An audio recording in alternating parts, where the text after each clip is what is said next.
Bu bir tablo. Türk ressam Cevat Hamit Dereli'nin bir tablosu. O 1900 yılında doğdu, 1989 yılında öldü. Bu tabloda 6 kişi var. 4 kadın, bir adam ve bir çocuk. Sol alt köşede bir köpek var. Köpek yerdeki üzümlere bakıyor.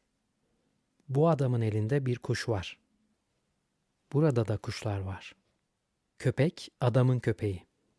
Belki o bir avcı. Bu kadının elinde üzüm var. Bu kadının elinde küçük bir kova var. İçinde büyük ihtimalle süt veya yoğurt var. Bu çocuk bir sepetin yanında oturuyor. Onun elinde ve sepette patates var. Mor elbiseli kadın omzunda bir testi taşıyor. Turuncu elbiseli kadın ise bir üzüm sepeti taşıyor. Şurada rengarenk ağaçlar var. Kırmızı, yeşil, kahverengi ve sarı. Arkadaki bu küçük tepeleri biliyor musunuz? Bunlar peri bacaları. Evet, burası Kapadokya. En arkadaki bu dağ ise Erciyes Dağı.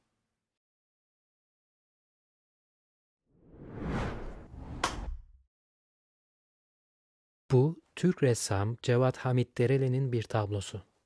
Dereli 1900 yılında doğmuş ve 1989'da vefat etmiş. Bu kompozisyonda 6 figür bulunuyor. 4 kadın, bir adam ve bir çocuk. Sol alt köşede yerdeki üzümlere bakan bir köpek dikkat çekiyor. Eğilen bu kadın elinde bir salkım üzüm tutuyor. Adamın elinde ise bir güvercin var. Belindeki kuşlar kekliğe benziyor ve muhtemelen o bir avcı. Bu kadın içinde süt veya yoğurt olan bir kovayı tutuyor. Yerde oturan çocuğun yanında patates dolu bir sepet göze çarpıyor. Mor elbiseli kadın omzunda bir testi taşırken, turuncu elbiseli kadın bir üzüm sepetini getiriyor.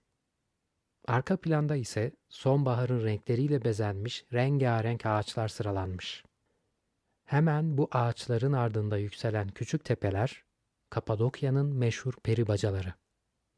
En arkada ise zirvesi bulutlarla kaplı Erciyes Dağı sahneyi tamamlıyor.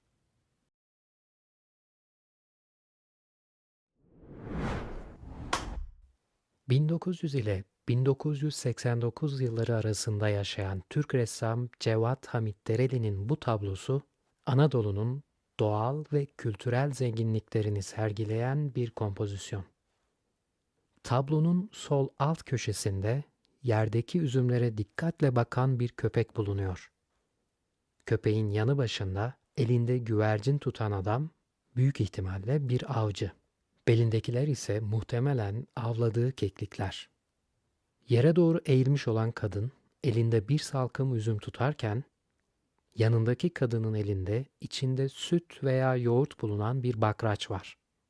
Yerdeki patates sepetinin yanında oturan çocuğun elinde bir patates, ayakta duran mor elbiseli kadının omzunda bir testi, onun yanındaki turuncu elbiseli kadının kucağında ise bir üzüm sepeti göze çarpıyor. Bu kalabalık sahneye sonbaharın sıcak renklerine bürünmüş birkaç ağaç eşlik ediyor. Kapadokya'nın kadim sakinleri olan peri bacaları tabloya tatlı ve gizemli bir derinlik katıyor. En arka planda ise tüm heybetiyle yükselen Erciyes Dağı, zirvesindeki bulutların arasından bu dingin manzarayı seyrediyor.